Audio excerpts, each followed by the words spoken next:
Hey everybody, it's that time again. Time to talk about what's going on in the Collin County real estate market. As always, before I get into numbers, I like to give context. So rates rose about half a point last week. We've got to keep a close watch on it. The 10-year Treasury bill went from 3.8 to about 4.17 is what it was earlier today. But I will tell you, if anyone's telling you the Dallas real estate market is dead, not the case. I will say I put a house on the market on Thursday, had low ball offers on Friday, Saturday, multiple offers over list price. Is that going to happen for everybody's home, every neighborhood? No, it's not. But the right buyers, the right agent, the right marketing, you're going to get your highest and best offer. Doesn't guarantee that you're going to get over list price again. Your home has to be in good condition. Doesn't have to be updated, but it has to be able to compete with everything else in the neighborhood. So if other homes in the neighborhood are not updated and you're similar, then you should be okay.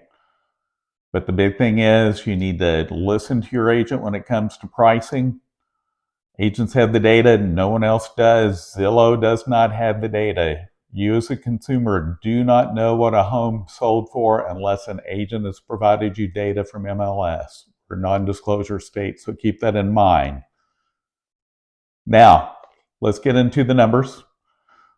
As always, I talk about what happened all across DFW first. So the last 7 days, there were 3,126 new listings, down 69 from the week before. 562 homes went back on the market. That's down 39 from the prior week. 2,582 price reductions, that's down 249 from the week before. There were 651 price increases, that's up 132 from the prior week. 1,516 homes went under contract, down 40 from the prior week. 1,699 that closed, this number is a big difference, down 465, but we're going to have ebbs and flows anyway. 582 sellers canceled their listings, that's down 77 from the week before. 224 homes expired, that's down 303 from the week before, but last week reflected the first week of the month, which is when most homes expire. Now, let's talk about Collin County. Last 7 days from homes being new to the market haven't been sold, we're at 814, that's down 138 from the week before. Again, we're going to see those numbers go up and down. I posted on LinkedIn today about the DFW market. Somebody asked me if we were going to have a crash. And unless people stop moving here, companies stop moving here, people are fleeing California, New York, Illinois, Washington State, Canada. Those are just a few of the places where people are moving here from. Unless all that ends, there's no reason that we should see any downturn of any significance, even if rates go up. That's going to slow the rise of increase in the value of homes, which is actually healthy. The pandemic was not good because we had artificially low rates. So we had some homes double or more in value. And historically, we go up 3 to 5% a year in a good market. So I'm all for rates being a little higher. We're actually at the 30-year norm for rate, or the norm for 30-year rates. So when I hear people say rates are high compared to the pandemic, anything's high because that was historically low. So let's talk about Collin County. There were 309 new properties that hit the market. I had a price change. 194 went under contract, 149 went pending, and 162 that sold. Allen had 16 new homes hit the market, had a price change. 21 went under contract, 7 went pending, and 13 that sold. Lucas had 9 new homes hit the market, or price change. 3 went under contract, nothing went pending, and 2 that sold. Fairview, 6 new homes hit the market, had a price change. 2 went under contract, 1 went pending, and 1 that sold. Parker, this week, only 2 new homes hit the market or had price change, nothing went under contract, pending, or sold. Now let's talk about the 3 largest cities in the Collin County market.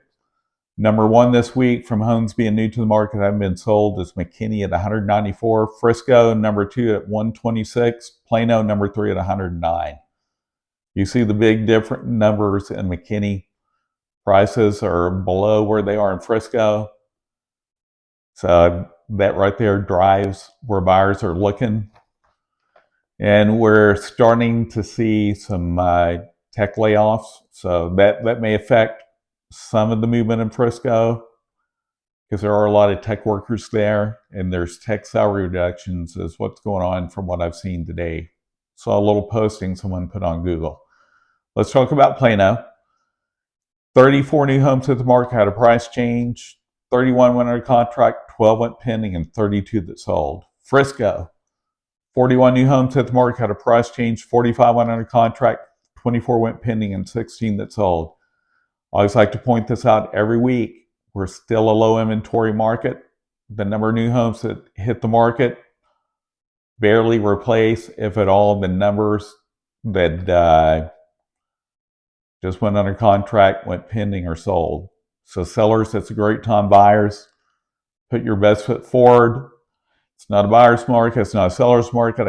I see some people post it's a buyer's market. If you're looking at new construction right now, you may get a, quote, better deal in terms of interest rates, but is it the best deal for you? Get a great agent to sit down with you, explain the numbers to you, take a look at what you're paying per square foot. There's a lot of factors at play. Got to look at MUDs, PIDs, HOAs, a lot of factors to consider. Now let's talk about McKinney. 80 new homes hit the market, had a price change. We had 51 that went under contract, 32 that went pending, and 31 that sold. Farmersville had 13 new homes hit the market or price change. 5 went under contract, 6 went pending, and 3 that sold. And I was actually out in Lavon this weekend, and there's a new subdivision. Had a buyer ask me to go do a video out there. I don't talk about Lavon here, but I may add them in here. Some a really nice subdivision going up there out there called Lavon. If you want to know more about it, feel free to reach out to me. The prices are better there for what you're getting. I did a video about one for what you get for $525 in Lavon. There's a three and a half bath home. I believe it was 4 or 5 bedrooms, about 2,800 square feet from what I remember. It was really a good deal, and it was a Energy Star certified, not just Energy Star home. So want information about what's going on in Lavon, feel free to reach out to me. Wylie, Wide Awake Wylie, always surprising. 9 new homes hit the market at a price change. 15 new homes hit the market or had price change. 9 went under contract, 4 went pending, and 12 that sold. Princeton, lots of new construction there too. Out there, you do have to watch for PIDs and MUDs. Lavon, I haven't seen that nearly as much. But Princeton, 19 new homes hit the market at a price change. 6 went under contract, 50 went pending, and 13 that sold. Melissa, a little farther north, right by Buc-ee's. 15 new homes hit the market at a price change. 2 went under contract, 16 went pending, and 5 that sold. Anna, we had 15 homes hit the market at a price change. 4 went under contract, 50 went pending, and 6 that sold. Anna's another place. If you're looking for a little less expensive, don't mind living farther north. Great place, nice city. Lots of stuff coming that way. Be a big city down the road, but that's probably several years in the future. And again, every week, as I say, last but not least, Van Alstyne City, it's on the Collin Grayson line. 24 new homes hit the market, had a price change. 2 went under contract, 6 went pending, and 3 that sold. Hope you're enjoying this information. I do try and do some new content every week. I do post a lot on LinkedIn, post a lot of text data up there. If you know anybody that could use this, please feel free to share, subscribe, like. Keep my dog Augustus fat. He really appreciates it. See you next week. If you have any questions, feel free to reach out to me. All my information's at the end of this video. See you next time.